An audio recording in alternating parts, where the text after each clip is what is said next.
Umat Islam diberikan oleh Allah kemuliaan. Posisi kita di sisi Allah mulia. Perilaku kita yang menghina diri kita, yang menurani kemuliaan kita di sisi Allah. Perilaku kita yang membuat kita rendah di sisi Allah, padahal Allah Subhanahu wa taala sudah menetapkan kita di tempat yang tinggi. Wala tahinu wala tahzanu wa antumul a'launa in kuntum mu'minin.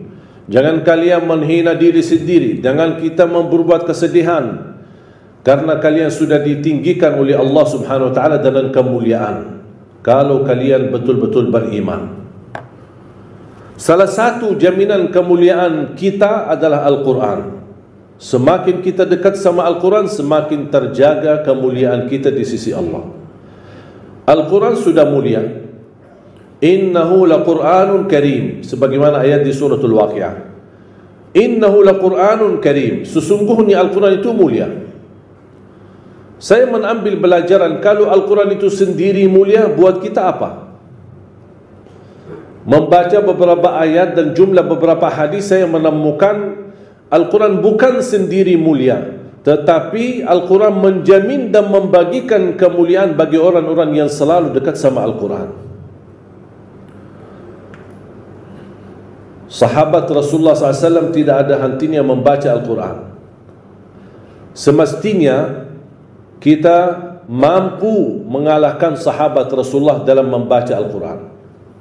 Saya tidak berkata menamalkan atau menhayati, karena kita belum banyak begitu faham isinya, apalagi dalam bahasa Arab.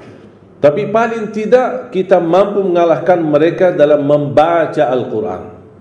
Kenapa? Karena di zaman mereka, zaman Rasulullah SAW dan para sahabat, tidak ada Quran. Yang ada potongan ayat-ayat yang ada di dalam kulit unta, kulit kambing yang disimpan sana sini.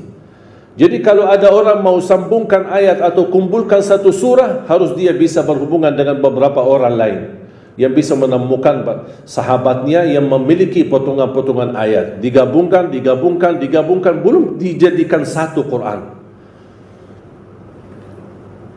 Makanya ada banyak para sahabat yang hafiz Quran, karena mereka begitu mendengar wahyu dari Rasul dan membacakan ayat yang Allah kirimkan kepada Nabi Muhammad SAW, yang Allah turunkan kepada Nabi Muhammad SAW, mereka mampu hafal. Makanya ketika ada orang kesulitan mencari potongan ayat atau surah apa, dia cari para penghafal Al-Quran di zaman Rasulullah SAW. Siapa di antara sahabat? Dan ini dijalankan keadaan seperti ini sampai zaman Abu Bakar As-Siddiq radhiyallahu anhu. Ketika beliau menjadi khalifah, baru terkumpul Al-Quran menjadi satu, yang disebutkan oleh ulama al-jam'ul awal, kumpulan yang pertama menjadikan satu mushaf. Ketika datang zaman Uthman bin Affan radhiyallahu anhu, menumpulkan lagi menjadikan satu mushaf yang disebarkan atau diberedarkan di seluruh dunia dengan satu mushaf. Kita sekarang Al-Quran di mana-mana. Tidak ada kesulitan untuk menemukan dan mencari Quran.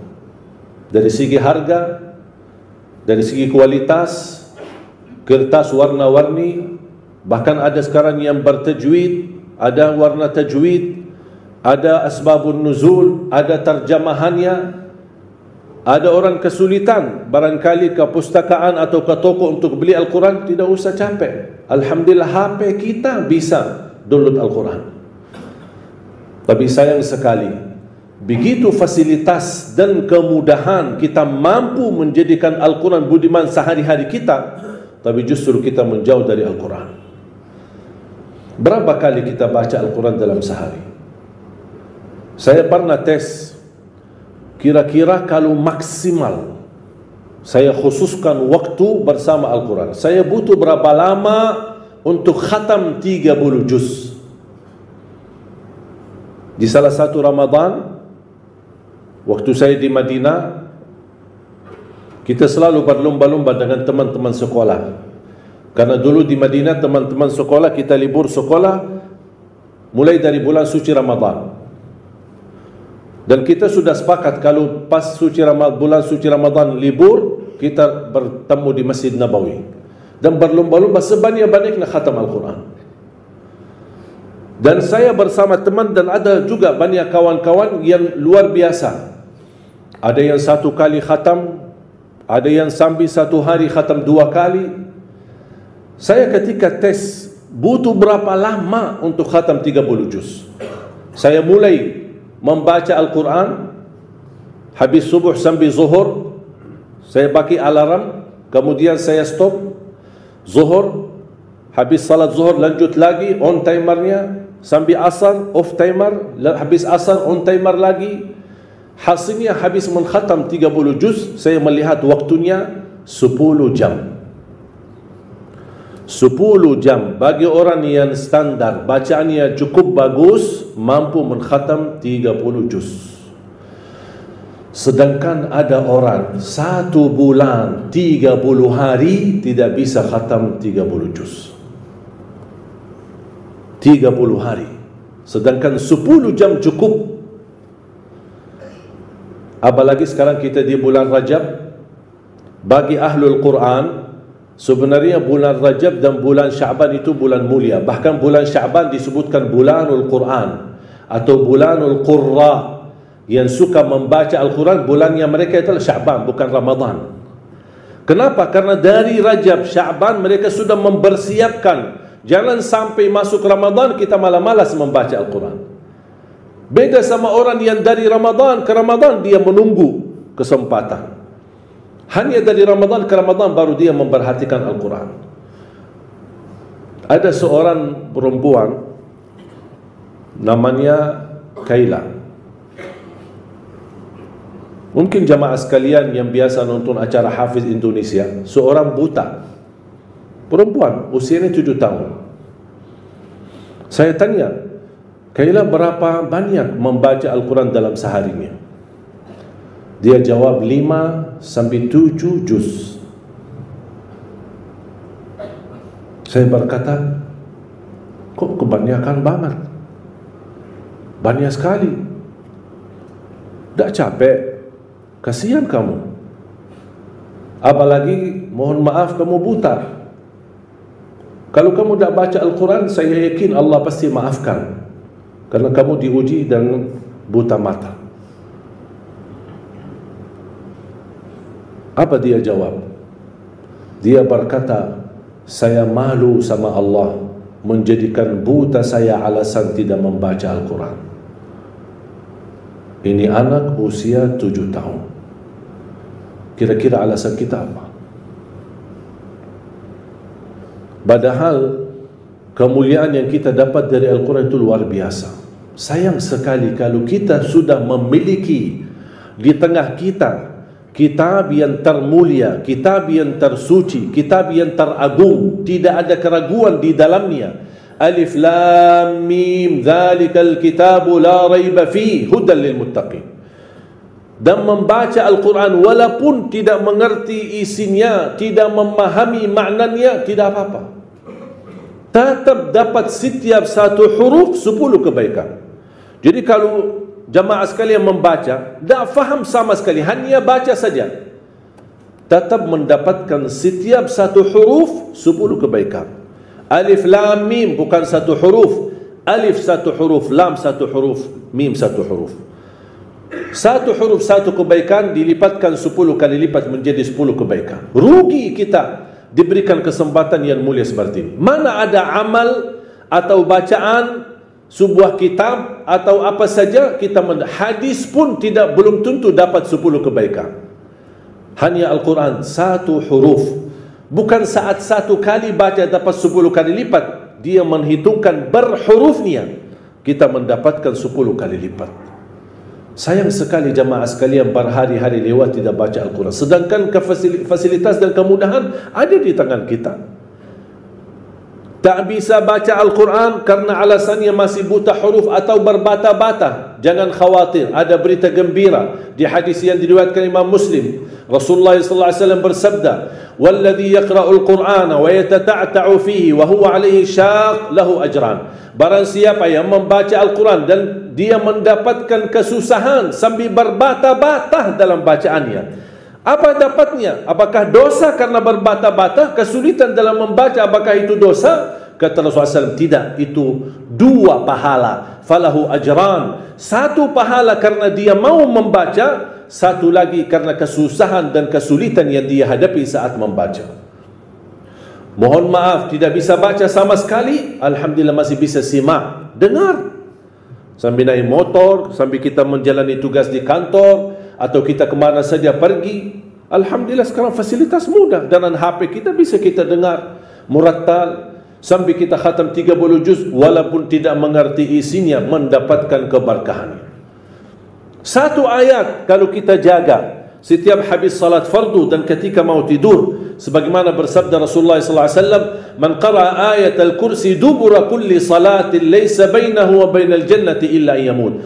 Barang siapa yang membaca ayat kursi setiap habis salat fardu, dijamin menjadi ahli surga. Juga 1 ayat saja menjaminkan kita masuk surga. Kira-kira gimana 30 juz Al-Quran? Dan selalu saya sampaikan kepada jemaah, kalau seandainya buru-buru, lagi ada rapat, ada meeting, ada urusan mendadak, tak bisa berlama-lama di masjid, tak apa-apa, habis istighfar, langsung baca ayat Al-Kursi, terus habis itu jalan. Terus gimana subhanallah, walhamdulillah dan zikir-zikir yang lain, tak apa-apa, sambil jalan pulang bisa kita jalankan zikir itu. Asal jangan tinggalkan ayat kursi setiap habis salat, karena itu jaminan mendapatkan surga Allah subhanahu wa ta'ala. Saya harap jemaah sekalian, kita mempersiapkan diri mulai sekarang. Jangan menunggu Ramadan yang datang, karena belum tentu bertemu Ramadan. Tidak ada yang punya jaminan punya umur sampai bulan suci Ramadan. Makanya saya harap, kalau tidak bisa 1 juz dalam 1 hari, minimal mulai harimu baca Al-Quran, tutupi harimu dengan membaca Al-Quran. Tunjukkan perubahan. Kalau anda ingin Allah rubahkan nasib kita, anda ingin Allah merubahkan rizkimu, Allah ingin merubahkan keadaanmu menjadi lebih baik, tunjukkan perubahannya kepada Allah subhanahu wa ta'ala. Tunjukkan perubahan yang luar biasa, akan dapat anugerah yang luar biasa. Tapi jangan kita menjadi hamba biasa-biasa saja, tapi minta sama Allah yang luar biasa. Itu tidak adil. Oleh karena itu jamaah sekalian, mari kita minimal mulai harimu baca Quran semampunya. 1 ayat, 2 ayat, 1 halaman, apa yang anda mampu tunjukkan. Begitu habis subuh, sebelum beraktivitas, sebelum jalan ke kantor atau kemana, kita baca Al-Quran. Begitu pulang, sudah mau tidur, siap-siap, sebelum tidur ambil air wudu dan baca Al-Quran. Habis itu tidur.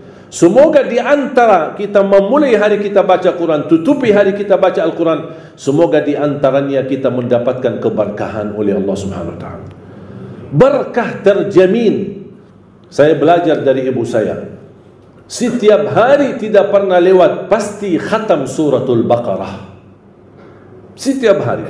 Karena Rasulullah SAW bersabda, "Alaikum bi suratil Baqarah, fa inna akhdaha barakah wa tarkuha hasrah wa la tastati'uha al-batalah."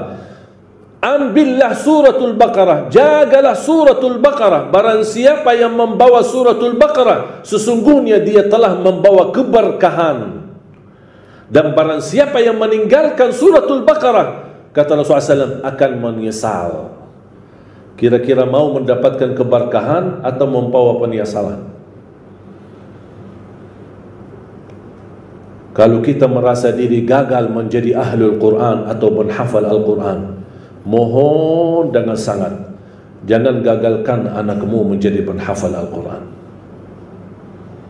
Saya kagumi dan terkejut ketika melihat anak-anak hafiz Indonesia, rata-rata dari orang tua yang awam, orang tua yang buta huruf, orang tua petani, orang tua yang tidak punya kemampuan.